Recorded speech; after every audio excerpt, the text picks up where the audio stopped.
morning, everybody. It is a gorgeous day out, so I want to thank everybody for coming. It's really important for the York community that we stay connected with our alumni and our other stakeholders. So I have a bunch of numbers that support the talk that I'm going to give today. I decided to pull all the numbers out and just talk to you about the findings. If you want to see the numbers, I've concluded them in an appendix. So the main topic today that I'm going to talk about is marital conflict. I'm just going to try to get that up there. Okay. Is marital conflict. And one of the big issues that we need to talk about initially, even in just thinking about domestic violence, domestic abuse, there's a lot of different words that are associated around marital conflict. And some people think very much about marital conflict as just sort of the squabbling, the type of emotional conflict that can happen in a family. But it's really a very broad spectrum when we actually think about the definition. And part of the challenge of actually even studying marital conflict is making sure that we understand what types of behaviors we actually mean when we think about marital conflict. I tend to use a very broad definition of marital conflict that covers the entire spectrum of behaviors. So for me, I somewhat use interchangeably marital conflict, spousal violence, domestic abuse.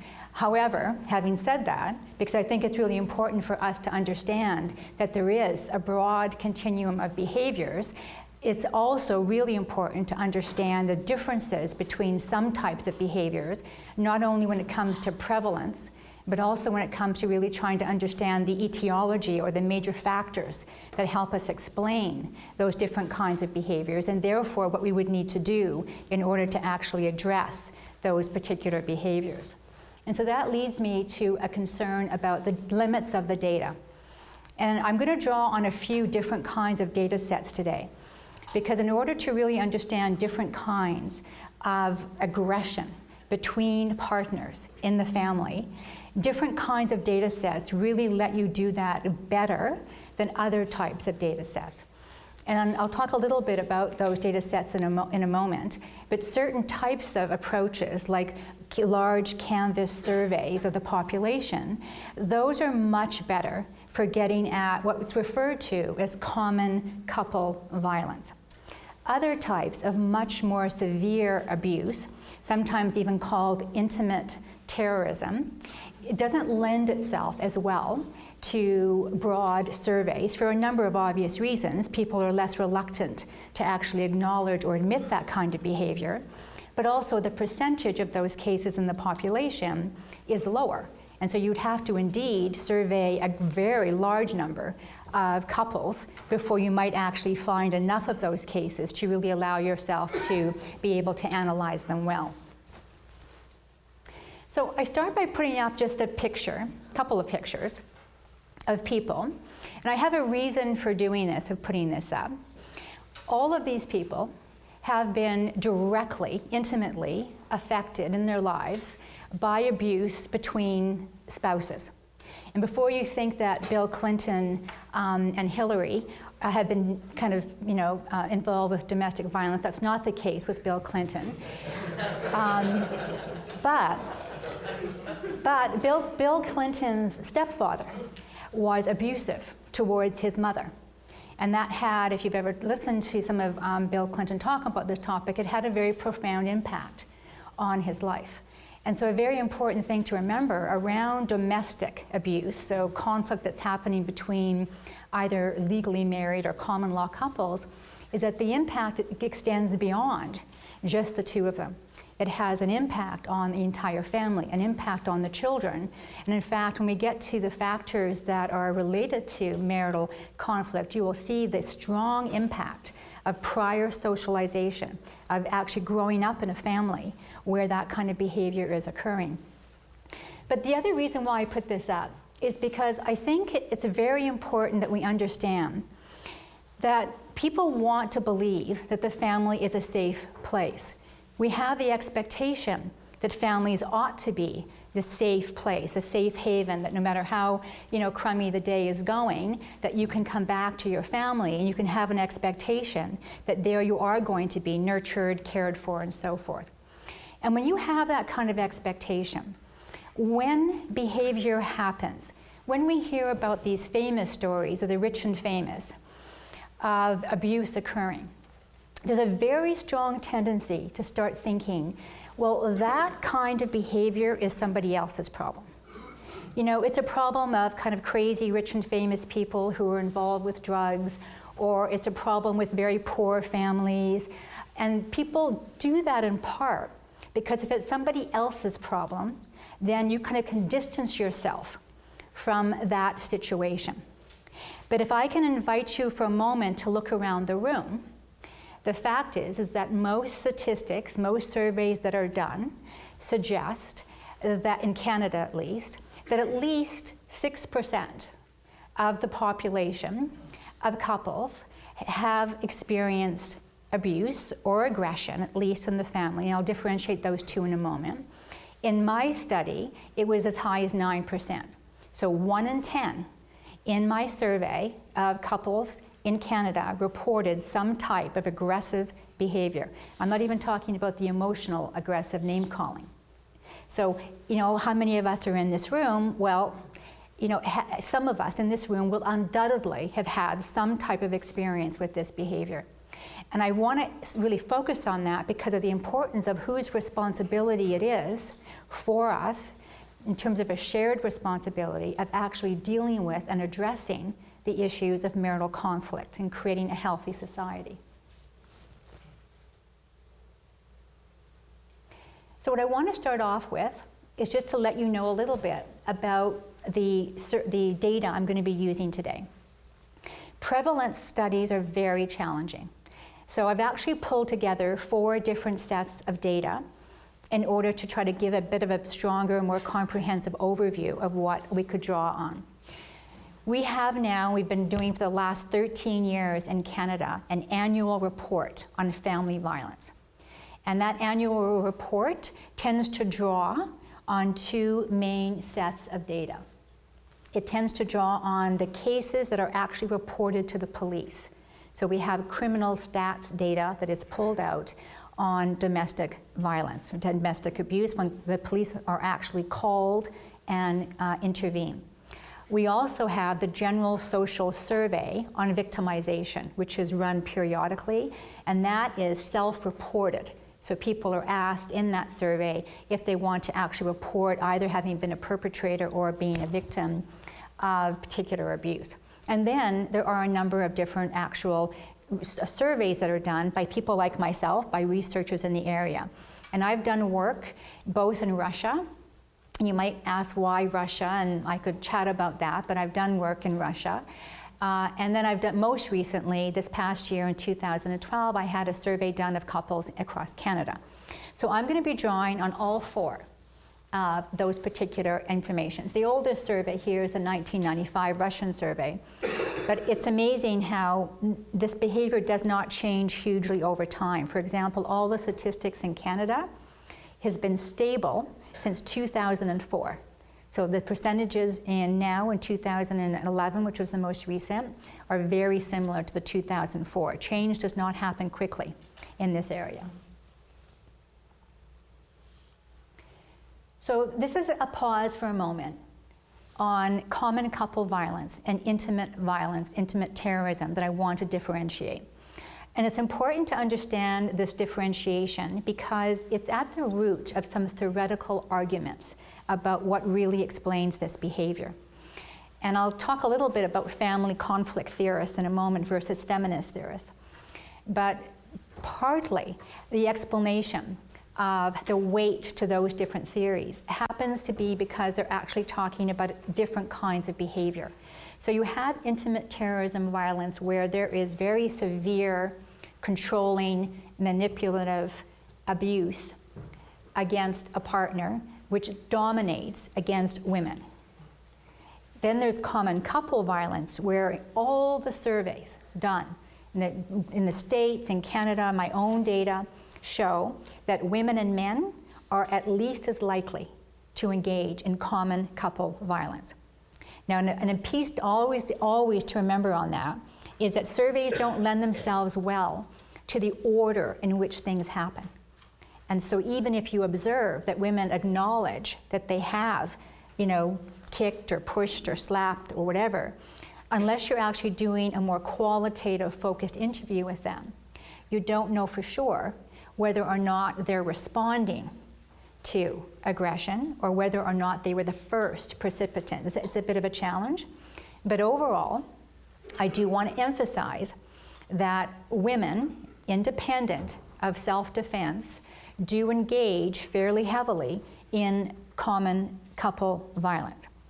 So most of my talk will be focusing on the common couple violence piece, but even though I think that intimate violence, terrorism, is different in qualitative ways from common couple violence, nevertheless, there are very important common aspects to each of those behaviors that is related, which is why I think it's actually useful to think about this as a continuum of behavior. So you can't just kind of dismiss the more severe cases as, well, that's a very rare phenomenon, because those cases still are influenced by that common couple violence. It's more of a continuum than a sharp divide.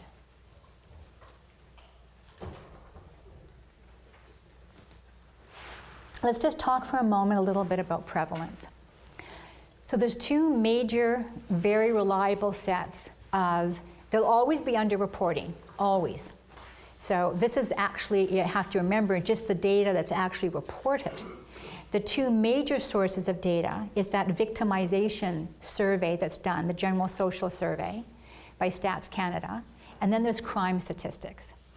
If we look first of all at the prevalence, the prevalence tends to be overall that about 6% of partners who have a current or a former spouse have experienced a physical aggression in the last 5 years. So that tends to be the major stat that is reported. If you talk about only the last year, that does tend to drop down to 2%.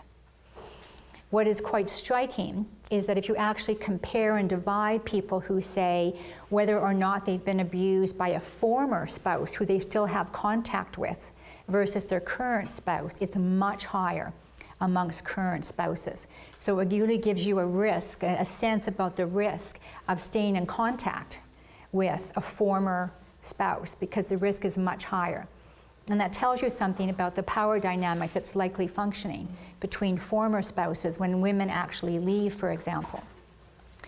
Women are much more likely to be abused by a former spouse.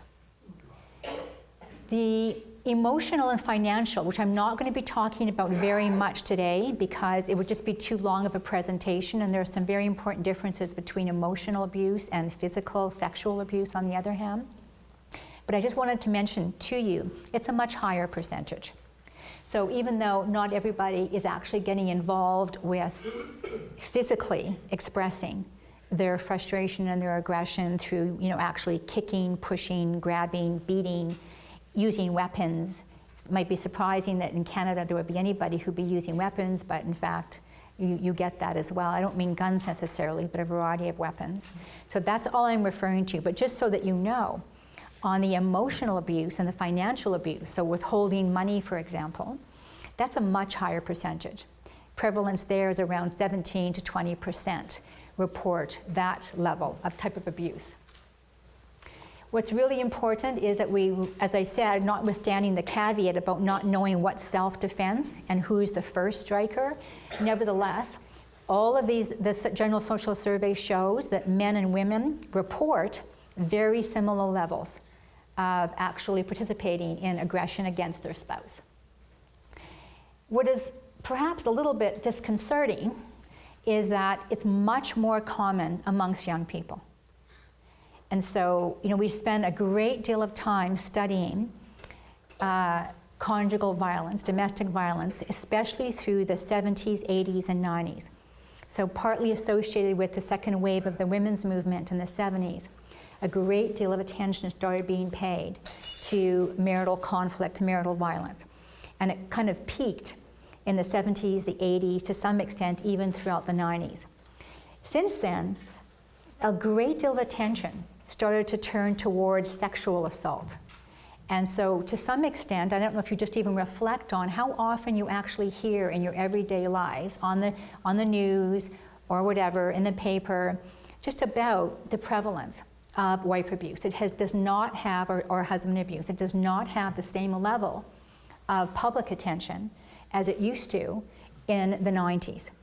And if you look historically, even at the whole pattern, child abuse was really dominant in the literature and in the research in the 60s and 70s. Then it started to turn attention to domestic violence, and then it started kind of to shift to sexual assault. So part of what I'm hoping to do with my research is to bring back the focus on the fact that nothing's changed since 2004. There is still as much aggression going on as there was in 2004. This problem is far from solved. I'm wondering, you talked about the child abuse, and then 10 years later, the couple. Is that the children that had been abused are now abusing? Is that why the change is happening? There is absolutely a very strong connection between being abused as a child and also witnessing. You don't even have to have experienced it directly, even witnessing your parents being abusive. I worry it's not necessarily the same families. I think that we've always had this connection between, child abuse and the relationship between spousal violence. It's just in terms of an academic problem. Research, what gets defined as an academic problem is very interesting. It's a whole set of politics around what gets defined as an important political problem. So what I'm referring to is sort of the extent to which academics even have really been paying attention and devoting research on domestic violence. But it's a good observation. You'll see in a moment how important that variable is. Mm-hmm. You said it's more common among young couples. I wonder if it's more common among supporting more. There's a number of different factors, I think, that are operating around young couples. And it goes in part to the importance of understanding family dynamics, stress levels, unemployment risk, etc., that probably, and also even the presence of young children and how much stress that produces. But also as couples mature and learn other strategies, there are a number of reasons to explain that. I think what worries me is the gender attitudes amongst young people that prove to be, over time, consistently relevant to explaining conflict in the family and aggression in the family. You kind of would like to think, at least, in Canada, I understand that there are very important cross-cultural differences, but you would kind of like to think that in Canada, that gender attitudes around, male domination and around the need to use physical force with disciplining children have really kind of shifted. What you see is that there is a surprisingly large number of young people who actually hold those attitudes. And that's alarming for me, because some of us who were around, got Lorna Marston, our previous president back there, who have been working around these areas and raising women's rights and attention around gender equality and how that relates to racism and other kinds of sexisms. We kind of like to think we've had these struggles and it should all be better now.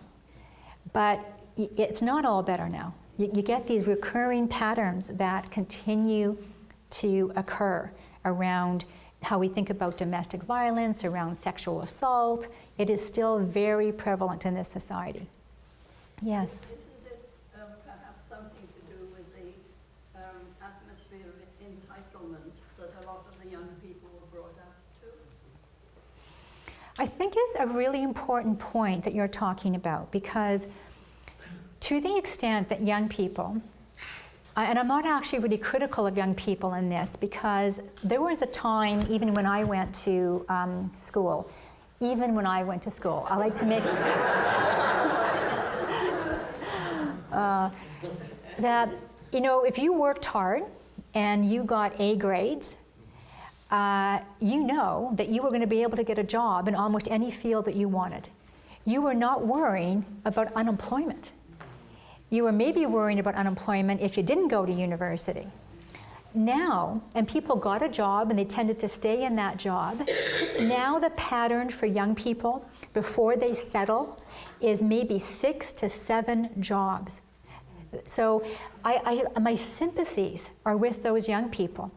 I have a daughter myself who, incredibly successful financial analyst, got a job right out of Ivy in New York, JP Morgan Chase, and did volunteer work for a major cancer hospital, fell in love with that, called me up and said, I'm coming home, Mom. I've decided financial analyst is not for me. I'm starting over. I want to be a doctor. And you kind of just hope that you get one out the door, And she's come back, and she's taking courses at York, all of her science courses, because as a finance major, she didn't take any science courses, and get her what she needs in order to apply for pre-med. And we keep on getting these depressing statistics. Like, you practically have to have a 3.9 average and, an 11 or 12 on your MCAT. It's so depressing. And so all these young, perfectly qualified people to be good doctors may not find a spot. And so there's a whole different cultural reality about these young people that must be contributing to their sense of resentment and stress. And all of those variables do relate to the incidence of aggression in the family. And then they get married and they have young families and they have all of that stress on both the wife and the husband about how they're actually going to support their children and make sure that their children are successful. Yes? If there's any correlation between the rate of violence and the rate of immigration. And the reason why I ask that is because of the cross-cultural differences of people coming to Canada. They come from a different cultural background where there's a different hierarchy between a man and a woman. And in a new country, they can't find work, so that it translates into taking out income. I'm not reporting the ethnic, racial, national data here today because it does cross all sectors of society. But to the extent that we come to appreciate with this presentation that gender expectations matter, that we do have to pay attention to the fact that not all cultures are in the same place across the world around attitudes towards equality between men and women. And so to the extent that you do have very heavy immigration in Toronto and Ontario, by the way, upon which we rely very heavily for the socioeconomic success of our society. But nevertheless, there is a reculturation that has to take place in some cases. So it's important to understand if we identify gender attitudes, cultural attitudes as really important, and they're coming into a society where the institutional arrangements around gender might be somewhat different, that is going to create a certain amount of period of time when people have to make those adjustments. And if you add to that the underemployment of highly qualified, internationally educated professionals who come to this country and the stress that that must create, then you do get into exactly feeding into the kinds of variables that we know are important for understanding the level, the prevalence, the occurrence of marital conflict. Yes? You guys aren't going to let me finish my slides. I just want to talk, or should I say support the last speaker about the cultural norms that plays around marriages, especially immigrants that come here. And now Canada is recruiting young, graduates who come here to do postgraduate and that kind of stuff here. And they are forced to marry or bring their wives here. And therefore, the cultural norms that have shaped their lives all growing up, it said that women don't talk upfront to their husbands. And it's happening in the homes. You see the woman, because he has learned that women have rights here.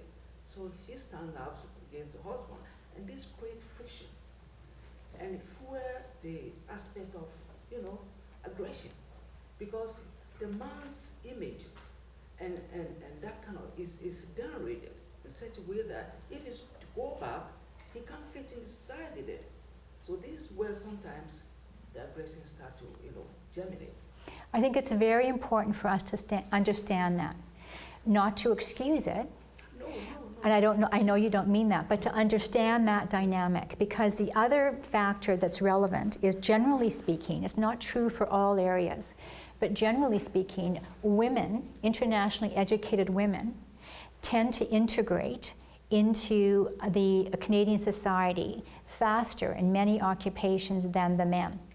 And so on top of the fact that you're already having to deal with a different cultural system, just on the socioeconomic factors, then it may be that the men are taking longer to integrate. And so they're now also having to deal with the fact that they're relying on their wives to be the breadwinner, right? So there are all these complications as we move forward. And so it's really important, especially for a city like Toronto, where we are so ethnically, culturally diverse. And that's a wonderful thing in terms of the support for our socioeconomic development and for understanding the different cultural aspects, the different perspectives, which will lead us to a much stronger understanding of what we have to be thinking about if we're actually going to ensure that we address and minimize the occurrence of this behavior in families. So, I just wanted to show you one thing about the relationship between the types of behaviors that are included in the typical abuse index for the General Social Survey and elsewhere, and how it varies by the prevalence against against men and women. The typical measures that go into an aggression index tend to do the gamut from beaten, and these are abbreviations on the bottom because I didn't want to clutter the slides up too much. So these are examples, but it's beaten and choked, pushed and grabbed, kicked, hit, threatened with violence, and thrown something that could cause injury. So those tend to be. There are also more extreme ones where there actually is severe injury and weapons, but I focused it just on these four for the moment. So you see a real difference in pattern between females and males in terms of the strategies. What are considered often to be the more common couple violence of beaten, choked, pushed, grabbed, you can see that women are much more susceptible to those kinds of behaviors. Interestingly, the kicked and threatened and threw, the women tend to report that more than the men. And part of why that is because, or some of the speculation on that, is because of a first learning a kind of behavior and learning the symptoms of what actually occurs, and then if women know it's coming, to hit first and to hit hard. And so again, it's very challenging to interpret these statistics unless you actually know the causal order of what happened in the family that explains the dynamics. That you cannot do that well in social surveys. It's possible, but it's very challenging to get at that information. But nevertheless, you see very high proportions reporting across the spectrum in one type or another on the part of both men and women. I want to move for a moment to the crime statistics, though. I wanted to start with the General Social Survey because people will often go to crime statistics to try to understand this behavior. I want to emphasize to you that crime statistics only represent no more than about 25%, a quarter, of the abuse that's going on between partners and families. So crime statistics are a very limited source of data because you're missing 75% of all self-reported cases. So when we can compare self-report with police reports, that tends to be the gap. Why I like to look a little bit, though, at police reports is because it gives you an idea about what those cases look like where injuries occur, so that they're sufficiently serious that the police are called out and the police are intervening. On this, crime statistics, as I've already said, represent about a quarter of all reported cases, so including the self-reported. Intimate partner violence accounts, and this for me is a shocking statistic no matter how many times I look at it.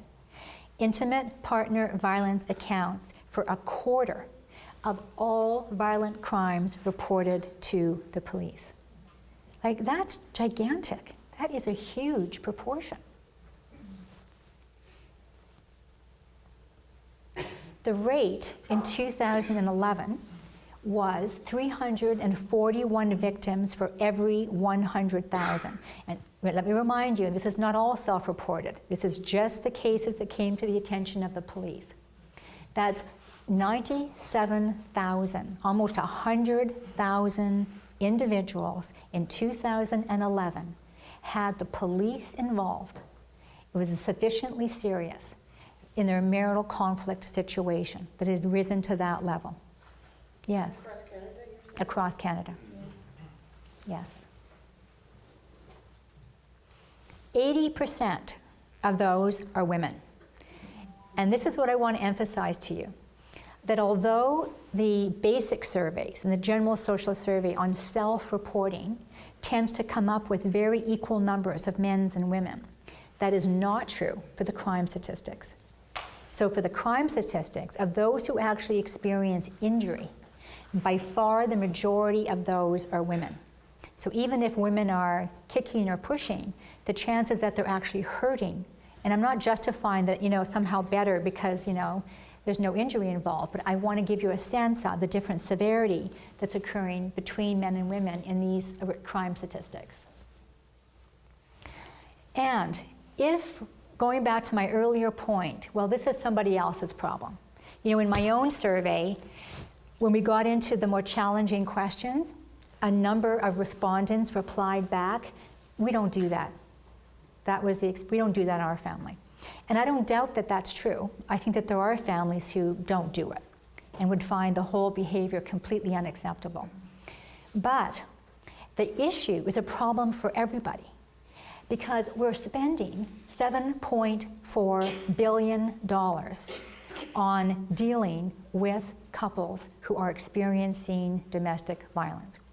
And that's the cost of all of the counseling houses, of all the social workers, the actual court cases, and so forth. That is the estimate of what this is costing us as a society. I wanted to show you a little bit about the crime statistic data, just 2 slides before I start talking about the theory behind this kind of behavior. One of those is on the kinds of behavior. And you won't necessarily see the text, the written text clearly, but that top line, that's called the common assault. And the common assault is that does not tend to result in too much injury, just very minor kinds of things, or no injury at all. The one right underneath that is the major assault, and major assault does tend to result in injury. That's how crime statistics organize the behavior. And then we have a whole additional range of stuff that goes on that's reported between spouses, from uttering threats, other types of violent crimes, sexual offenses, other assaults, and so forth. Even criminal harassment that occurs predominantly when a couple is separated. And so one of the ex-partners will come back and criminally harass or steal and so forth. We do have some homicide cases in Canada between partners. The top light blue line is the current partner, and the line underneath it is the previous partner. So when you separate from someone, you can't assume it's done with. There is still interaction going on. Maybe they share children. Maybe they're just coming back. And so you have both of those. This is my point about age. So you can see how there is a huge peak in that 25 to 34, 35 to 44, and then after 45, it really starts to fall off. And it's easy to say that, well, if you think about stress and having children at home and trying to establish your career, that's going to be a very difficult time. But in addition to that, the gender attitudes in that group are more severely oriented towards male-dominated attitudes, stereotypical gender attitudes, than are people who are 45 and over. And given that us who are 45 and over, we were the ones who are more likely to be raised in more traditional families, that is a surprising finding. And it goes back to a question that was asked earlier, you know, to what extent is that a reflection of the fact that we have a multitude of different cultures who come sometimes with different attitudes, and how do we deal with that in terms of promoting a certain approach in how we feel about gender equality. So let's move a little bit toward how we explain all this high level of prevalence. There are two large sets of theories. There's many more, but there's two big sets of theories that I just want to talk about. And I drew them this way because I think there's a fundamental priority on the lens at which these two perspectives look at the problem. Feminist theory tends to take a much more cultural and structural lens when they're looking at the issue. So it is, families do not exist in a vacuum. Families exist in a larger society that has certain cultural norms, they have certain societal institutional structures, and you really have to look at that. You have to look at how those larger gender attitudes, social, structured, systemic inequality, how that is affecting what's going on in families. Family conflict theorists, very closely related to an ecological perspective, they tend to look much more at the family as an ecosystem and what are the dynamics that are occurring inside of a family. It's not that either group ignores the other, but it's a very strong different emphasis on what is fundamentally important when we actually come to compare and understand these kinds of behaviors. In the family conflict theory, there are a few major assumptions that are made about families. And you've all got your own families, and you could reflect for a moment on how you think this describes your own family. The idea with this approach is that the family is like a cybernetic system. It functions like an ecology almost. And that inside the family, you really need to understand what is going on. So the family is very conducive to taking the full weight of the strains of everyday living.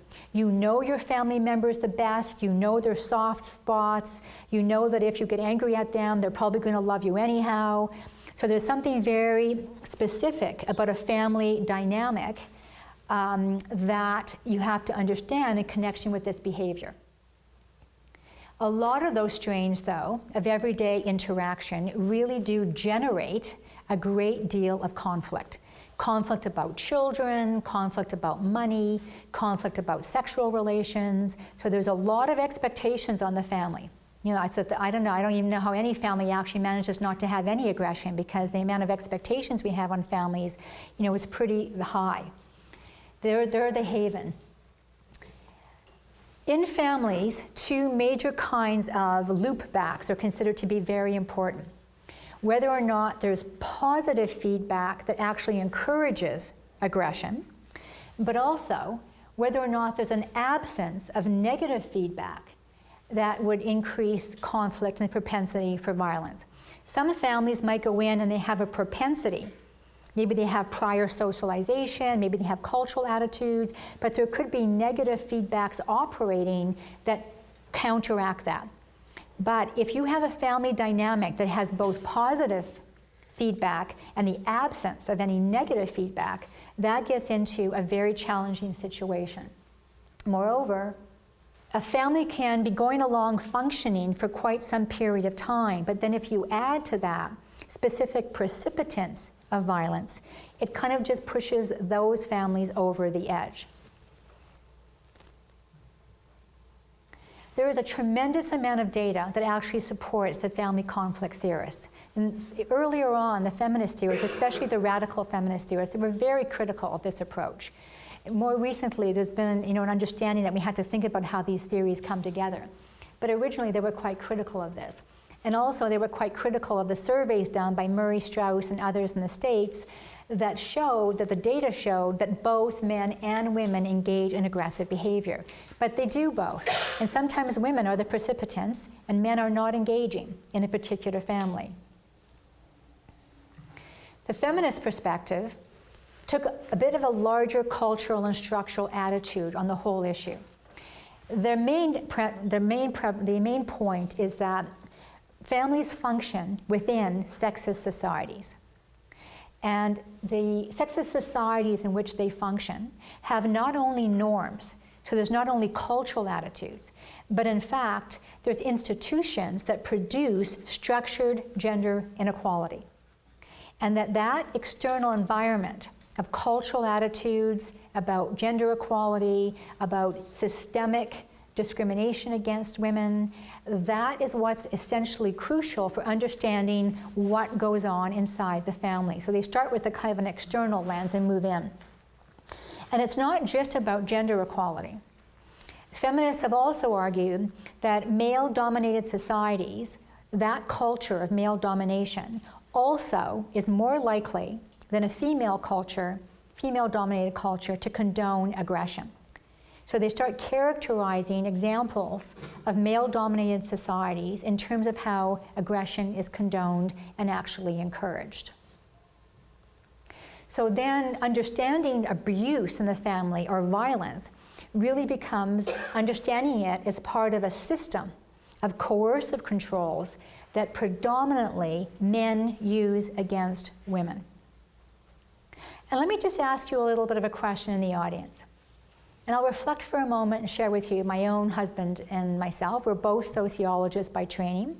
We spend a lot of time, both educated, chatting about these items and understanding sort of what actually happens in the family. And how many of you really feel right now that when it comes to big family decisions, buying or selling a house, purchasing a car, how many of you feel that it's absolutely an equal decision between you and your partner at home? Completely equal decision. How many of you? Hands up.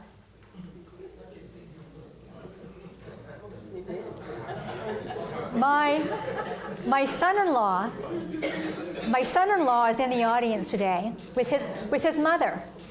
And he very cautiously puts his hand up because he knows I'm going to go back to my daughter and tell her how he voted. How many of you feel that it's not exactly equal? That maybe the men have a little bit more say? I'm going to ask about the women in a minute. But that on big decisions, that women, the wives here, the female partners, defer a bit to their husbands. Hands up. How many of you feel that the men defer to the women on these big decisions? It's really interesting. You have no opinion. Or you have the opinion, but not when it comes to a house. Forget it. Just go and buy it. Fortunately, I have all the luxury when it comes to cars because my husband doesn't drive. So he knows so little about cars, he has to depend on me entirely. But I guess my point is in just thinking about the family and how the dynamics of the family work and how challenging it can actually be to have real equality in the family. Real equality about assumptions about domestic labor. How many of you have equal responsibility for domestic labor? I don't mean yard work. I mean inside the house, cleaning, cooking. How many men here feel they do 50%?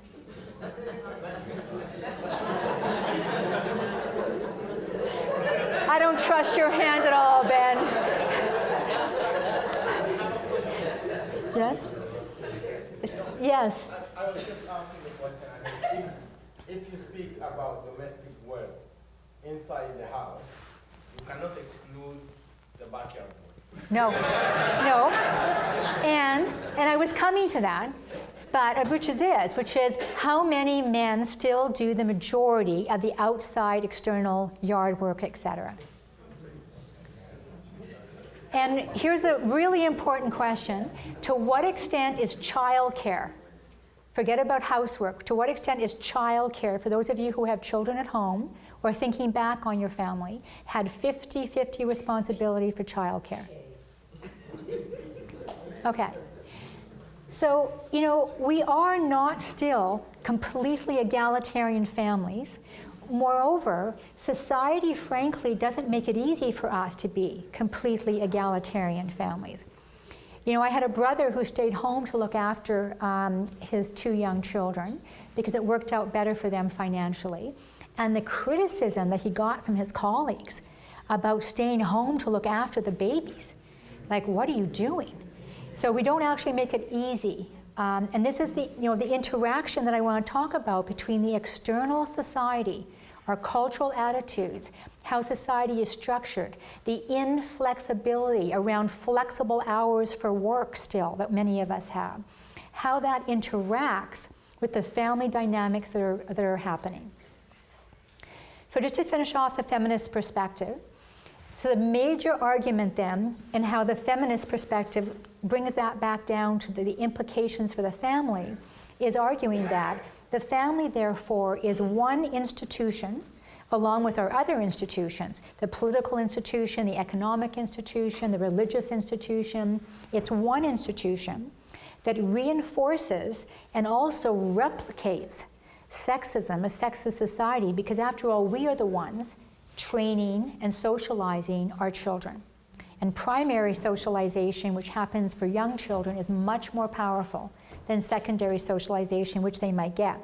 Secondary socialization, by the way, is important, which is why at the very end of my comments, I talk about the importance of education, especially in a context right now where university education is being so heavily criticized. I want to come back to that in a moment. Oh, a final point that I've missed is that the feminist perspective is also a very strong advocate that female aggression is a very different phenomenon from male aggression. You really have to kind of understand them quite separately. I buy that to a certain point, but not completely, because some variables are equally relevant for explaining male and female aggression. So I did a study this past year, a fairly small study, only on 1,500 couples across Canada. It was carried out through our Institute of Social Research here at York University. How am I doing for time, Jeff? About 5 minutes? Okay. And my first comment with my own study, and by the way, I just got it a couple of weeks ago. So I've been intensely trying to get the data in an organized set so I could bring some of my own data to you today. But much more multivariate level analysis needs to be done. So that's why I'm bringing in a bit of my Russian data set, which is finished. But the initial comment that I would make about my own study of the 1,500 couples, I pulled out 15 lesbian or gay couples from the study, because you really have to look at them quite separately, because obviously they don't have the male-female dynamic in the same way functioning. They have a male-male or a female-female.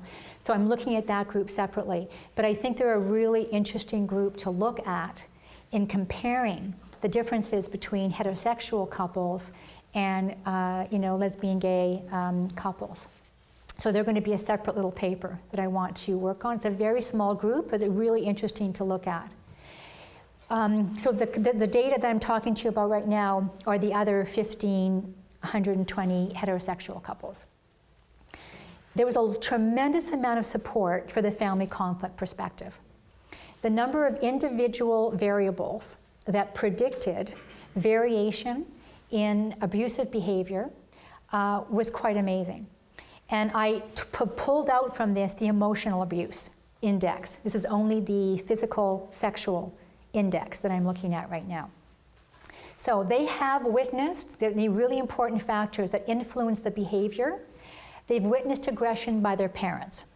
So socialization is a big factor here. They themselves have been aggressive in the past. So once you get into the behavior, apparently, recidivism is quite high. They've experienced physical punishment as a child. So that tells us about the importance of understanding how different family aggression relates one to the other. Does this mean, by the way, that every person who has witnessed, no, we're talking about trends here. We're talking about increasing statistically the likelihood if these are in evidence. Previous victimization interestingly, is also relevant for understanding female aggression. So if a woman has been abused or had aggression against her in a previous relationship, she herself becomes more likely to use the behavior herself in a subsequent relationship. That I was not expecting. I found that interesting. Interestingly, previous victimization on the part of a man, so if he had been victimized himself, that was not statistically related to him doing it in a future relationship. So I have to really think about the implications of that. So there's the family perspective, or the ecological perspective, looks at everything. What are the individual factors? What are the relationship factors? What is the context? They look at all of the aspects affecting the family. I already told you about the number of individual characteristics that are relevant.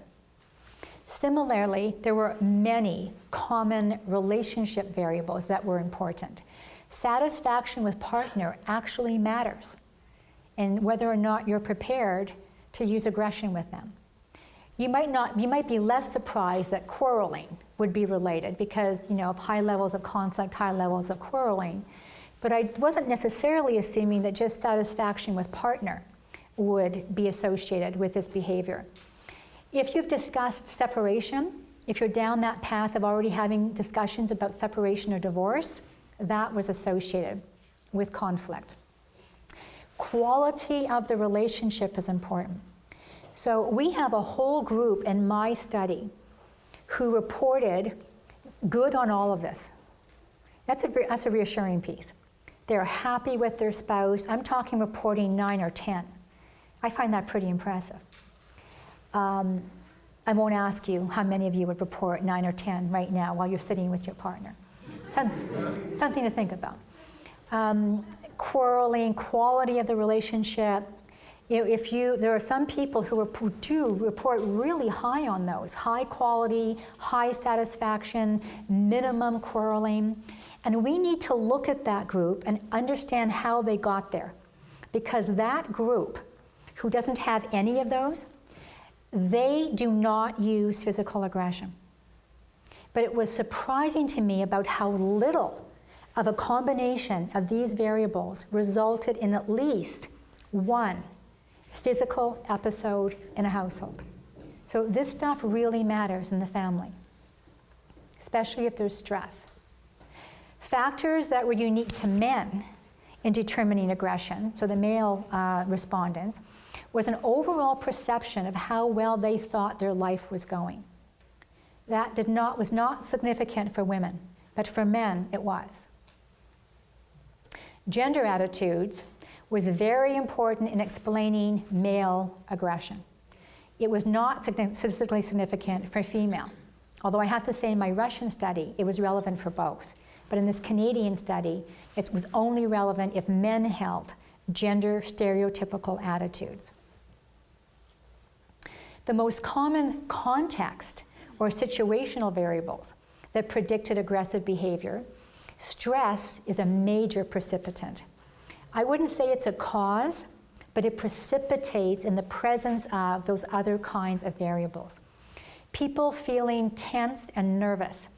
And I'm sure all of you are well familiar with the number of people who now feel either depressed, anxious, nervous, or stressed in our society. As those numbers go up, that does not bode well for family dynamics. Factors that, again, were unique to men in determining aggression is unemployment. So if women are unemployed for periods of time, that did not seem to impact their likelihood to use aggression. If men are unemployed, that does influence, and that kind of speaks to the role of men, and still this dominant idea about how we judge men and women in this society. And there's absolutely been change. I mean, the majority of women now work, even married women. But nevertheless, it has not been incorporated into self-identity as much for women still as is connected with men. That undoubtedly will change over time, but it hasn't equaled out at this point. What was really surprising from my Canadian study of these 1,540 couples was what was not significant, because this is a hugely controversial in the literature. Very mixed findings. Income, education, and marital status, so the difference between legally married and common law, had no impact either for male aggression or for female aggression in my study. That was like different. So what is all this data telling us? First of all, domestic aggression is still a very common occurrence. This is happening every day in a large number of families. And it's not isolated to any specific group, as much as we might like to hope it would be isolated to particular groups, because it allows us to feel safer. And that was a big issue as well around the rape literature and the sexual assault literature that kind of led to blaming the victim. Well, somehow, you know, if you conduct yourself differently, if you don't go into dark neighborhoods with no lighting, if you don't do this or that you don't really have to worry about this. That is such a fallacy and so dangerous for us as society to fool ourselves into believing that we don't really have to own this issue ourselves and be thinking about what we're doing about it collectively. What I found particularly interesting was that there was a lot of support for the family conflict perspective.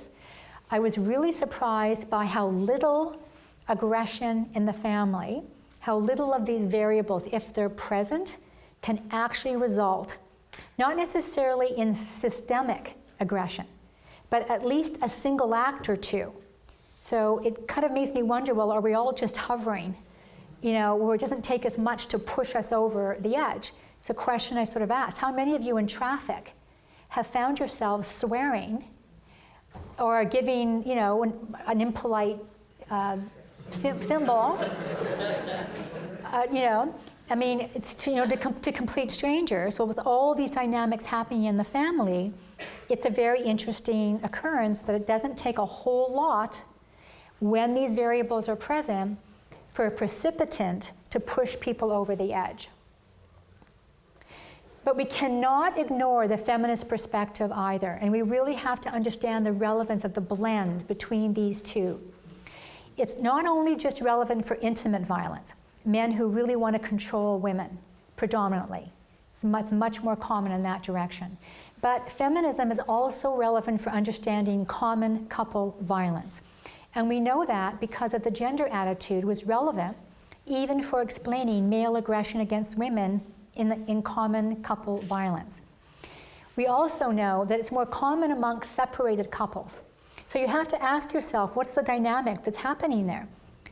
Is it about the fact that with separated couples, that there's still this lingering resentment around the person who is now no longer has direct control over a partner, so they're in an ex relationship?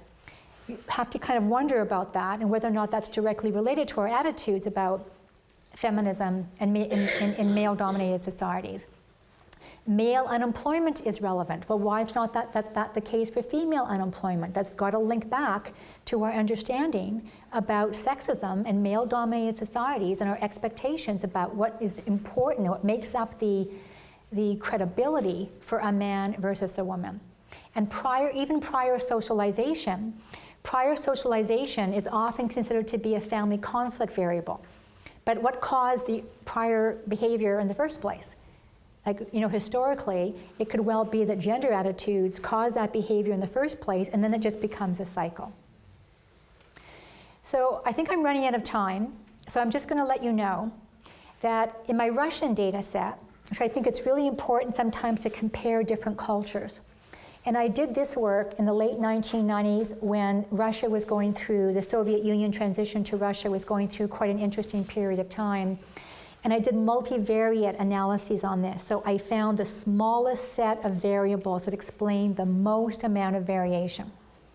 And the key variables were patriarchal attitudes. This is really about wife abuse, by the way, not about male abuse. Patriarchal attitudes, the woman's father of the woman abused his wife. So that person grew up in a family where they saw that abuse happening. Husband's unemployment, husband's income and educational level, and marital status. Married, less likely than people who were living common law.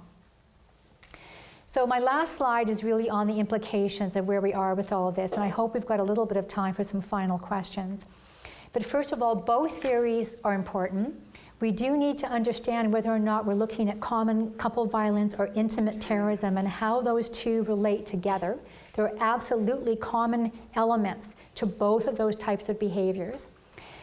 We share a responsibility for doing something about sexism and male domination in this society. And although we have made huge headway, when we still hear young men, and to some extent young women, talking about whether or not the women's movement was good or bad, whether or not children need to be spanked, do they believe in physical punishment? Is it okay under some circumstances to hit your wife? You really would be surprised at how many of our young people are still answering the affirmative to those kinds of questions. That has to be unacceptable. And in order for it to be unacceptable, young people especially need education around alternate methods of dealing with aggression. That's why some of us should now go and listen to the other talk that's happening here about how you actually win an argument without beating up somebody. You never want to use power to coerce. You should never have to use your position of power to coerce a decision. Young people really lack, so many young people lack alternative strategies for dealing effectively with aggression. I mean, just think about your own situation and how easy it is to start losing your temper. It's, when your spouse doesn't validate what you're saying, when the first words out of their mouth instead of is, I understand what you're saying, is, these are all the reasons why you're wrong with what you're saying. Like, we're not trained. We don't receive a whole lot of education about how to really act with one another so that people have those negative suppressors for family conflict happening. And I want to emphasize that the smallest increase in negative family dynamics actually makes a difference. So we need to pay attention to the societal culture and structures around gender inequality. But we cannot neglect what is going on in families, because not every family who lives in a male-dominant society ends up having abuse. So we have to understand, well, what makes the difference for those families that are all within a society that is still male-dominated? And there is much that we can do. And this is just a final plug for education before I finish my talk. We are in an environment right now where there's a great deal of pressure around education, especially universities, to focus on what job is it going to get my son or my daughter. And I completely justify and agree with your right to ask that question. We ought to be helping our students bridge between the relevance of what they're doing in the classroom and how they can transition successfully to a career. But if we get into a position in Ontario where we think that that's all that education is about, we need to think about what kinds of citizens we need in order to deal with problems like this. We need citizens who have had the opportunity to talk to others about tolerance, about how you do debate an issue without getting into aggression, about understanding how different cultures have different attitudes and how you actually bring that kind of consensus around. So university education is so fundamentally important to the kinds of citizens are thinking that we're going to need to have a stronger society and to deal with problems like this. If we lose sight of that, it'll be a very sad day, frankly, for our socioeconomic development in this society. So that's it. I'm happy to answer any other questions.